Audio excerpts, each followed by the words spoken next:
आज हमारी क्लास जो है सेकेंड वर्ल्ड वार और फर्स्ट वर्ल्ड वार, इन दो महायुद्धों के बीच विदेश नीति कैसी रही या अंतर्राष्ट्रीय राजनीति की क्या स्थिति थी, इस पर हम आप क्वेश्चन आंसर बहुविकल्पी प्रश्नों का अभ्यास करेंगे।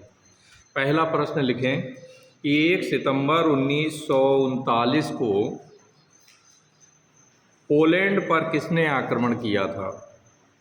1 सितंबर 1939 को पोलैंड पर किसने आक्रमण कर दिया था।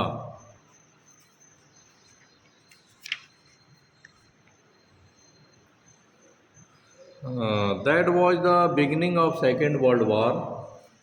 सेकेंड वर्ल्ड वार का एक बहुत बड़ा कारण था इसके स्टार्ट होने का, तो ये घटना थी। ठीक है, तो 1 सितंबर 1939 को पोलैंड पर किसने आक्रमण कर दिया था? हिटलर ने। उत्तर है हिटलर।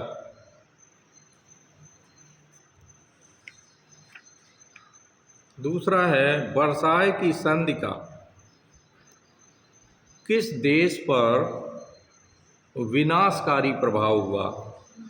वर्साय की संधि का किस देश पर विनाशकारी प्रभाव हुआ।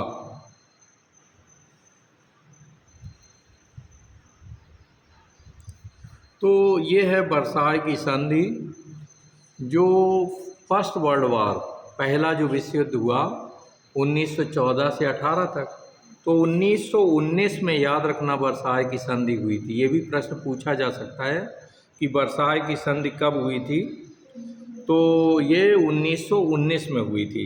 और इसमें मित्र राष्ट्रों ने, खासकर जो इंग्लैंड था, फ्रांस थे, है ना, यूएसए, इन सब ने मिल कर के जो है जर्मनी को जो है इन शर्तों के साथ वर्साय की संधि के द्वारा बांध दिया था। तो सबसे ज़्यादा नुकसान जर्मनी का हुआ। उत्तर है जर्मनी का। किसका नुकसान हुआ था? बल्कि विद्वान कहते हैं कि सेकेंड वर्ल्ड वार वर्साय की संधि की देन था, और ये केवल 20 वर्ष की अनाक्रमण संधि थी। आप देखें 1919 में ये संधि हुई थी, ठीक 20 वर्ष बाद 1939 में जो है सेकेंड वर्ल्ड वार शुरू हो गया, है ना।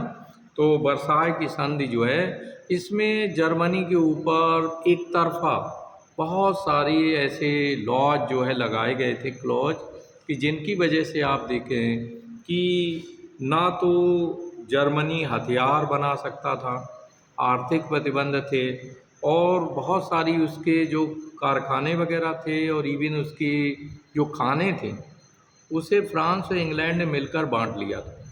तो इन दैट केस आप देखें सबसे ज़्यादा कुप्रभाव जो है वो किस पर पड़ा? जर्मनी के ऊपर पड़ा। नेक्स्ट है प्रथम विश्व युद्ध के बाद हिटलर के प्रति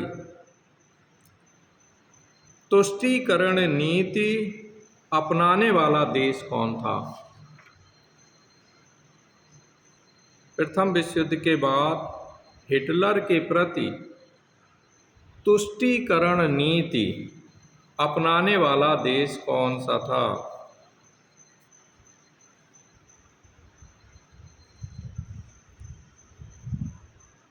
तुष्टीकरण नीति अपनाने वाला देश कौन सा था?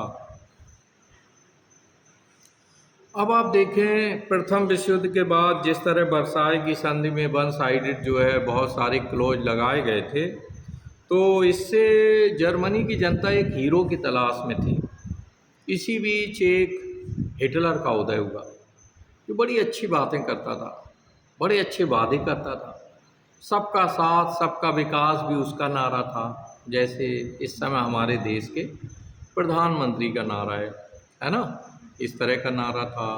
और बहुत सारे नारे, है ना, जो लगता है आदरणीय मोदी जी ने हिटलर से ले लिए हैं, तो इसी तरह के नारे उसके भी थे, है ना। और मैं जर्मनी को बहुत आगे ले जाऊंगा, है ना, विश्व गुरु बनाऊंगा, दैट्स ऑल। इस तरह की बातें हिटलर ने सपने दिखाए जर्मन वासियों को।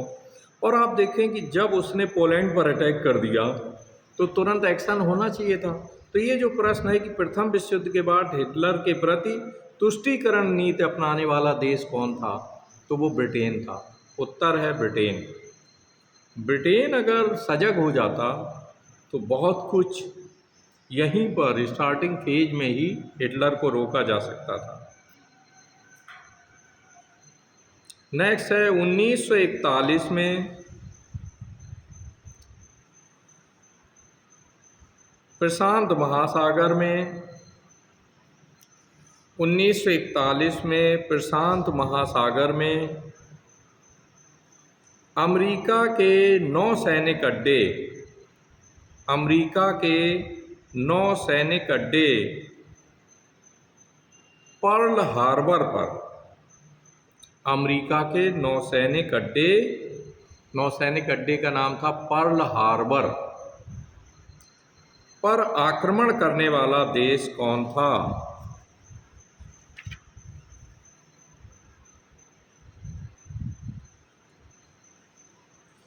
तो 1941 अंडरलाइन, प्रशांत महासागर में था ये, अमेरिका का नौसैनिक अड्डा, नाम था पर्ल हार्बर। इस पर किस देश ने अटैक किया? जापान ने। और इसी के बदले स्वरूप अमेरिका ने हिरोशिमा और नागासाकी पर बम गिराया। चूँकि जापान सरेंडर करने को तैयार नहीं था और पर्ल हार्बर पर जो अटैक हुआ था इससे अमेरिका को बड़ा लॉस हुआ, तो इन दैट केस पूरे जर्मनी, जापान और इटली को एक साथ पराजित करने की नियति से इसने जापान पर अटैक किया, यानी हिरोशिमा और नागासाकी पर बम गिराए। कब गिराए गए थे? 1945 में, याद रखना, 1945 में। और इसी के बाद सेकेंड वर्ल्ड वार समाप्त हो जा रहा है। फिर नेक्स्ट है द्वितीय विश्व युद्ध का प्रमुख कारण क्या था? द्वितीय विश्व युद्ध का प्रमुख कारण क्या था? विकल्प दें। क्यूबा संकट, डोमिनो सिद्धांत, तुष्टीकरण की नीति या लौह आवरण की नीति। तो तुष्टीकरण की नीति है ना, that was the main cause, तुष्टीकरण की नीति, तुष्टीकरण की नीति, पॉलिसी ऑफ अपीजमेंट। नेक्स्ट है रोम, बर्लिन, टोक्यो। लिख लो 3, रोम, बर्लिन और टोक्यो धुरी कब बनी?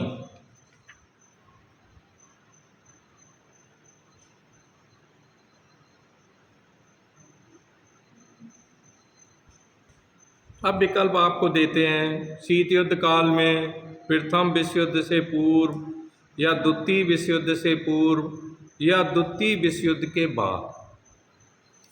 तो जाहिर है द्वितीय विश्व युद्ध से पूर्व बनी थी। द्वितीय विश्व युद्ध से पूर्व। That was the axis of Rome, Berlin and Tokyo. इसमें रोम यानी इटली का तानाशाह मुसोलिनी, बर्लिन यानी हिटलर जर्मनी का तानाशाह, और टोक्यो, टोक्यो का जो राष्ट्राध्यक्ष था, इन तीनों ने मिल करके संधि कर ली कि हम जो है ब्रिटेन, फ्रांस है ना, रसिया, इन सभी से मिलकर लड़ेंगे। ठीक, तो इसमें 2 तानाशाह थे। कौन कौन थे? हिटलर और मुसोलिनी। और दोनों राष्ट्रवाद का बड़ा बखान करते थे। जब राष्ट्रवाद और धर्मवाद बहुत चरम पर ले जाया जाए तो समझ लेना खतरे की घंटी बज रही है ना। इसने भी कहा था सब कुछ राज्य के लिए, मुसोलिनी भी यही बात कहता था, सब कुछ राज्य के अंदर, राज से ऊपर, राज्य से इतर कुछ भी नहीं, अपना सर्वस्व बलिदान कर दो राज्य के लिए, है ना। आपको रोजगार मिले, नो प्रॉब्लम, पेट्रोल महंगा हो, नो प्रॉब्लम, साइकिल से चलो, आदि विकल्प दिए जाते हैं। तो इस तरह से आप देखें कि यही सारा सब कुछ वहाँ भी चल रहा। क्लियर हुआ? तो ये रोम, बर्लिन, टोक्यो धुरी कब बनी? सेकेंड वर्ल्ड वार से पूर्व बनी। नेक्स्ट है, निम्नांकित में से किसके साथ, निम्नांकित में से किसके साथ द्वितीय महायुद्ध के बाद, द्वितीय महायुद्ध के बाद शांति संधि संपन्न नहीं हो सकी, शांति संधि संपन्न नहीं हो सकी? तो आंसर है जर्मनी के साथ।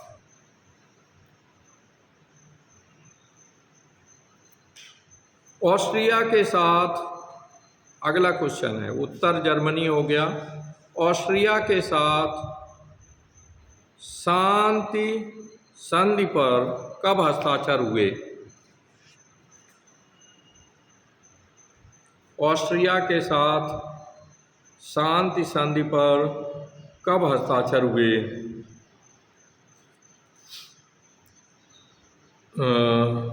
जुलाई 1955 में, जुलाई 1955 में। नेक्स्ट क्वेश्चन है कि जापान के साथ शांति संधि पर कब हस्ताक्षर हुए? जापान के साथ शांति संधि पर कब हस्ताक्षर हुए? सितंबर 1951 में हुए। ये सारी संधियां सेकेंड वर्ल्ड वार के बाद हो रही हैं। सितंबर 1951 में हुआ। ठीक है। नेक्स्ट क्वेश्चन है, विश्व में महान आर्थिक संकट कब आया था? विश्व में महान आर्थिक संकट कब आया था?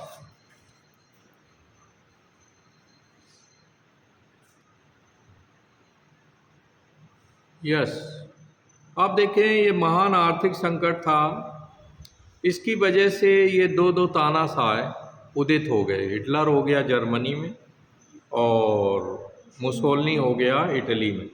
तो ये 1930 में आया था। आंसर लिख लो। महान आर्थिक संकट पूरी दुनिया के सामने कब आया था? 1930 में। नेक्स्ट क्वेश्चन ये है कि द्वितीय विश्व युद्ध का सर्वप्रमुख कारण क्या था?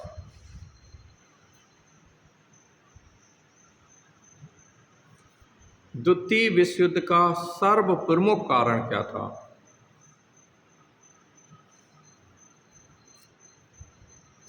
देखिए, विकल्पों का चयन कैसे किया जाता है। तो अगर हमारे थोड़े से भी बेसिक अच्छे हों तो हम सही उत्तर का चयन कर सकते हैं। जैसे इस प्रश्न को देखें कि सेकेंड वर्ल्ड वार का मेन कॉज क्या था, तो एक विकल्प इन्होंने दिया निर्गुट आंदोलन था, एक है द्विध्रुवीयता था, एक है वैचारिक प्रतिस्पर्धा था, और नेक्स्ट है लास्ट वर्साय की संधि की कठोर शर्तें थी। तो अब हम लोग, एक होता है नेगेटिव मेथड से उत्तर तक पहुंचना। नेगेटिव मेथड क्या होता है कि पहले हम उन विकल्पों को कट करते हैं बुद्धि और विवेक के आधार पर और अपने पूर्व ज्ञान के आधार पर कि ये सही नहीं है। तो ये निर्गुट आंदोलन, दूर दूर तक इसका सेकेंड वर्ल्ड वार से कोई संबंध नहीं है, और सेकेंड वर्ल्ड वार के बाद इसका उदय हुआ। यानी जो नाम या निर्गुट आंदोलन पंडित नेहरू, कर्नल नासिर और मार्शल टीटो जिसके जनक हैं, तो ये सेकेंड वर्ल्ड वार के बाद आया। तो ये पूछा जा रहा है द्वितीय विश्व युद्ध का प्रमुख कारण क्या था, तो ये कट हो गया। द्विध्रुवीयता यानी बाईपोलर वर्ल्ड, यानी दुनिया दो ध्रुवों में बट गई। तो ये सेकेंड वर्ल्ड वार के बाद बटी, यानी दुनिया के दो ध्रुव हो गए, एक सोवियत संघ हो गया और एक अमेरिका हो गया। तो चलिए भी नहीं है, ऐसे हम कट करेंगे। तीसरा है वैचारिक प्रतिस्पर्धा। ये जो दो ध्रुवीय आया विश्व, तो इसका कारण था वैचारिक प्रतिस्पर्धा। एक तरफ साम्यवाद था, दूसरी तरफ पूंजीवाद था। तो ये जो वर्साय की संधि की कठोर शर्तें हैं, ये मैन, ठीक है। अगर वर्साय की संधि की कठोर शर्तें ना होती तो शायद सेकेंड वर्ल्ड वार ना होता, हिटलर का उदय भी ना होता। लिख लो आप, वर्साय की संधि की कठोर शर्तें, वर्साय की संधि की कठोर शर्तें।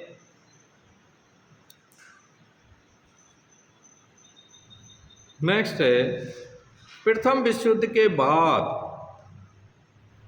प्रथम विश्व युद्ध के बाद तुष्टीकरण अपनाने वाले देश कौन थे? प्रथम विश्व युद्ध के बाद तुष्टीकरण नीति अपनाने वाले देश कौन थे?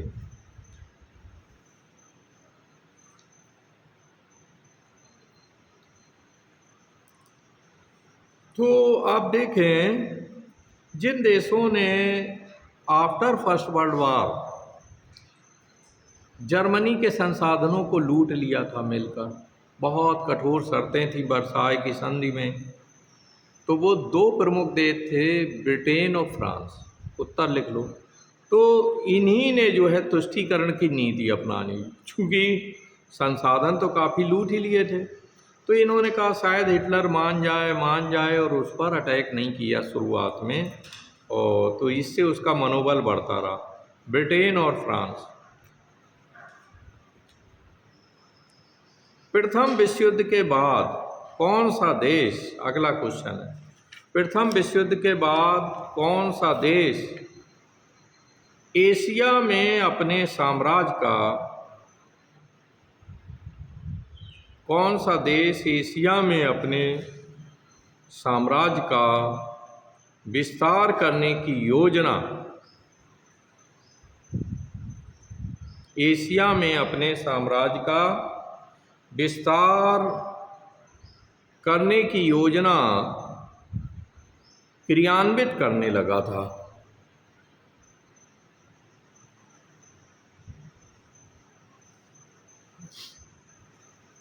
तो यहाँ पर हम आप फिर 4 विकल्पों पर विचार करें और 3 विकल्पों को कैंसिल करें और फिर सही आंसर तक पहुँचें।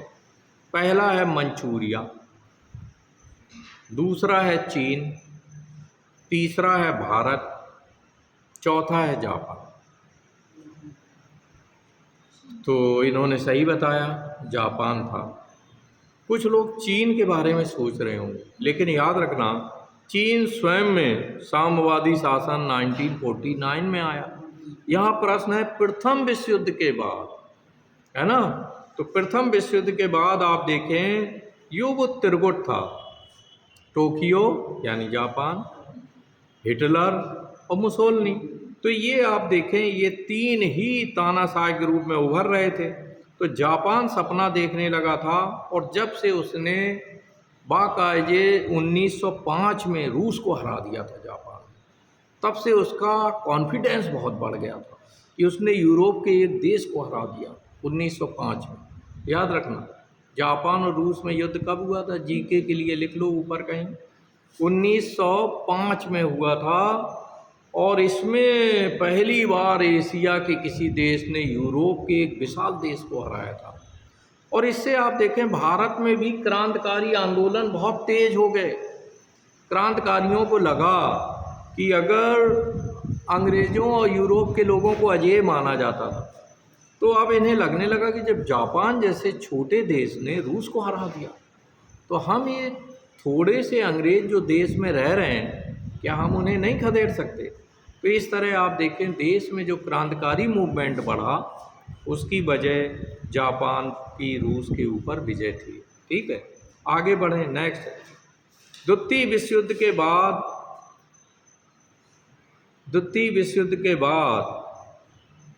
विभाजन की त्रासदी झेलने वाला देश कौन सा था?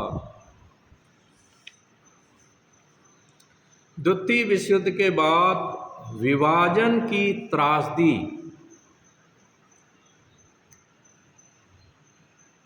विभाजन की त्रासदी झेलने वाला देश कौन था? द्वितीय विश्व युद्ध के बाद विभाजन की त्रासदी झेलने वाला देश कौन था? तो यहाँ भी हम लोग 4 विकल्पों पर विचार करेंगे। एक है संयुक्त राज्य अमेरिका, एक है जर्मनी, सोवियत संघ और ब्रिटेन। तो यहाँ हम आप देखें कि संयुक्त राज्य अमेरिका, ब्रिटेन, ये तो बहुत महाशक्तियाँ थे, तो इनका कहाँ से विभाजन होगा। इसके अलावा सोवियत संघ, ये भी एक बहुत बड़ी पावर बन चुका था। बल्कि आपको बता दें, संयुक्त राज्य अमेरिका ने और ब्रिटेन ने जर्मनी का विभाजन कर दिया। तो लिख लो, जर्मनी उत्तर है। जर्मनी को दो भागों में बांट दिया था, पूर्वी जर्मनी और पश्चिमी जर्मनी, ये भी लिख लेना ब्रैकेट में। पूर्वी जर्मनी पर सोवियत संघ का अप्रत्यक्ष कंट्रोल था और पश्चिमी जर्मनी पर यूएसए का कंट्रोल था। ठीक है, याद रहेगा। यानी पश्चिमी जर्मनी पूंजीवादी देश बन गया और ये पूर्वी जर्मनी साम्यवादी देश बन गया। नेक्स्ट है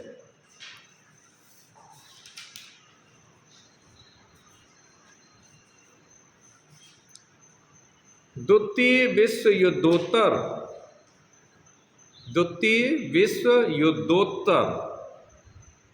प्रमुख अंतर्राष्ट्रीय विकास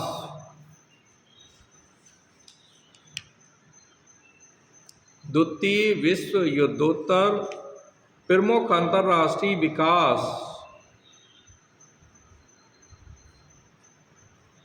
किसका हुआ, है ना। सेकेंड वर्ल्ड वार के बाद के कालखंड में, युद्धोत्तर यानी सेकेंड वर्ल्ड वार के बाद के कालखंड में। अब इसमें विकल्प देखना, साम्यवाद का अंत है, एशिया एवं अफ्रीका का उत्कर्ष है, मानवाधिकार संरक्षण की अमेरिकी नीति है या ग्लासनोस्ट है। तो इसमें कैंसिल जब हम करने चलेंगे तो साम्यवाद का अंत, ये तो बहुत बाद की घटना है, 90 के दशक की है। ये दिया द्वितीय विश्व युद्धोत्तर यानी सेकेंड वर्ल्ड वार के बाद हम लोग देखते हैं कि एशिया और अफ्रीका के ज़्यादातर देश आज़ाद हो गए थे। तो ये जो विकल्प है कि एशिया एवं अफ्रीका का उत्कर्ष, नोट कर लें, यही आंसर है कि एशिया एवं अफ्रीका का उत्कर्ष शुरू हो गया सेकेंड वर्ल्ड वार के बाद।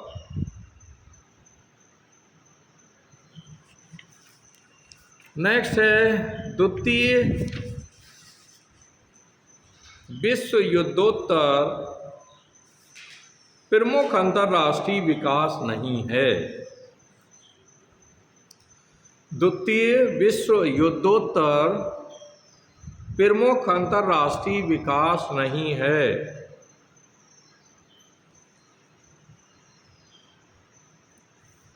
तो यहाँ हम लोग विकल्प में सभी लिखने होंगे, फिर एक हम लोग अलग करेंगे। ठीक है, क्योंकि नहीं है पूछा जा रहा है। तो पहला लिखो, ये है अमेरिका का महाशक्ति के रूप में उदय, है ना। अमेरिका का महाशक्ति के रूप में उदय, तो ये तो है, क्योंकि हिरोशिमा और नागासाकी पर इसने जैसे ही बम पटका तो ब्रिटेन महाशक्ति के पद से हट गया और यूएसए जो है वो महाशक्ति के रूप में उदित हो गया। ठीक, तो ये तो सही है। दूसरा है सोवियत संघ का महाशक्ति के रूप में उदय, ये भी सही है, सोवियत संघ का महाशक्ति के रूप में उदय। नेक्स्ट है यूरोप का पुनर्निर्माण तथा पुनर्गठन, यूरोप का पुनर्निर्माण तथा पुनर्गठन। विश्व युद्धोत्तर अंडरलाइन कर लेना। फिर है पोलैंड पर जर्मनी का आक्रमण, तो ये तो विश्व युद्ध का कारण था। तो विश्व युद्धोत्तर यानी विश्व युद्ध के बाद की घटना तो है नहीं, तो यही है, ये नहीं है पोलैंड पर जर्मनी का आक्रमण। लेकिन यूरोप का पुनर्निर्माण और पुनर्गठन, ये तीनों चीज़ें हुई हैं, याद रहेगा हमें। अगला आप लिख लें, द्वितीय महायुद्धोत्तर, विश्व युद्धोत्तर या महायुद्धोत्तर, बात एक ही है। द्वितीय महायुद्धोत्तर अंतर्राष्ट्रीय राजनीति पर प्रभाव डालने वाले तत्व हैं। हालांकि क्वेश्चन में देंगे प्रभाव डालने वाला तत्व, ठीक है, वाले नहीं लिखा जाएगा, नहीं तो आप फिर उपर्युक्त सभी चुन लेंगे, ठीक है। तो प्रभाव डालने वाला तत्व, वाले नहीं लिखा जाएगा, ठीक है। अब आपको तय करना है, लिखो ए विकल्प है सैनिक गुटबंदी, ये हुई, सही बात है, सैनिक गुटबंदी यानी शीत युद्ध शुरू हो गया। बी है गुट निरपेक्षता, लिख लो, ये भी सही है, गुट निरपेक्षता का उदय हो गया सेकेंड वर्ल्ड वॉर के बाद, गुट निरपेक्षता। नेक्स्ट है साम्यवाद का विस्तार, ये भी हो गया शुरू, साम्यवाद का विस्तार। और डी है उपर्युक्त सभी, तो सभी सही है इसमें। यूरोप का समय बीत चुका है, ये कथन किसका है? यूरोप का समय बीत चुका है, ये कथन किसका है? यूरोप का समय बीत चुका है, ये कथन किसका है? ये एरिक फिशर का है, एरिक फिशर, फिश से फिशर। अब ये तो वार्सा पैक्ट का निर्माण कब हुआ? वार्सा पैक्ट का निर्माण कब हुआ? देखना, वो वर्साय की संधि थी और ये वार्सा पैक्ट है, दोनों पे याद रखना, नहीं गड़बड़ कर दूंगा। वर्साय संधि 1919 में हुई थी, ये है वार्सा पैक्ट, और ये हुआ था साम्यवादी राष्ट्र सभी एकजुट हो गए थे, यानी एक तरह की सैनिक संधि थी वार्सा पैक्ट। किन लोगों की संधि थी? साम्यवादी देशों की संधि थी वार्सा पैक्ट। तो ये पूछा जा रहा है इसका निर्माण कब हुआ, तो उत्तर है 1955 में। कब हुआ इसका निर्माण?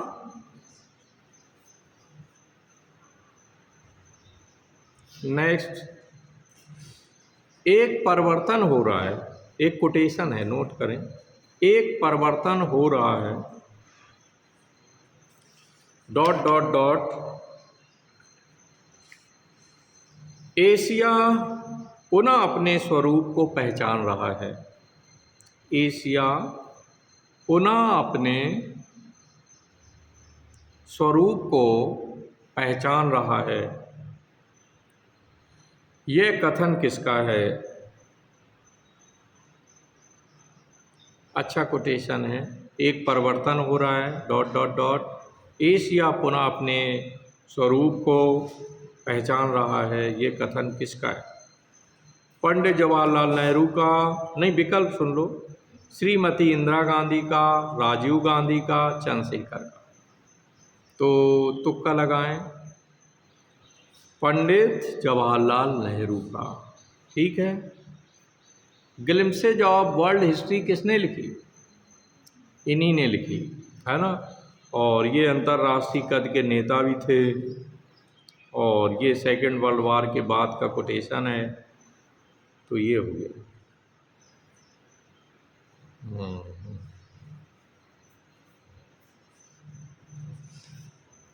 द्वितीय विश्व युद्धोत्तर, अगला क्वेश्चन लिखो, द्वितीय विश्व युद्धोत्तर अंतर्राष्ट्रीय राजनीति की प्रमुख विशेषता रही। द्वितीय विश्व युद्धोत्तर अंतर्राष्ट्रीय राजनीति की प्रमुख विशेषता रही। विकल्प है एक ध्रुवीय विश्व, बहुकेंद्रवाद, द्वै ध्रुवीयता, उपर्युक्त सभी।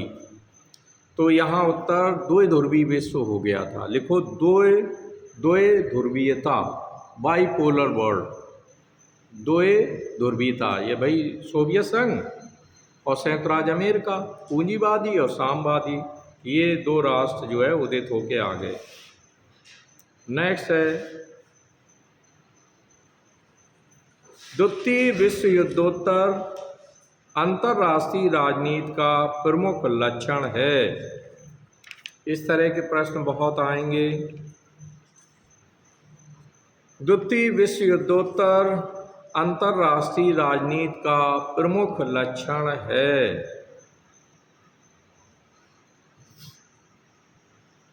ए विकल्प लिखें, प्रमुख लक्षण है। ए है सैनिक संधियों का निर्माण, सैनिक संधियों का निर्माण। बी है शीत युद्ध।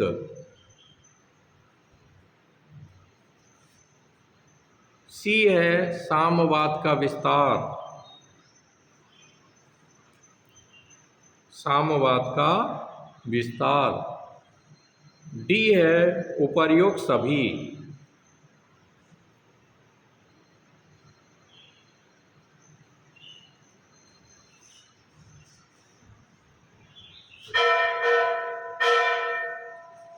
तो आज इतना ही।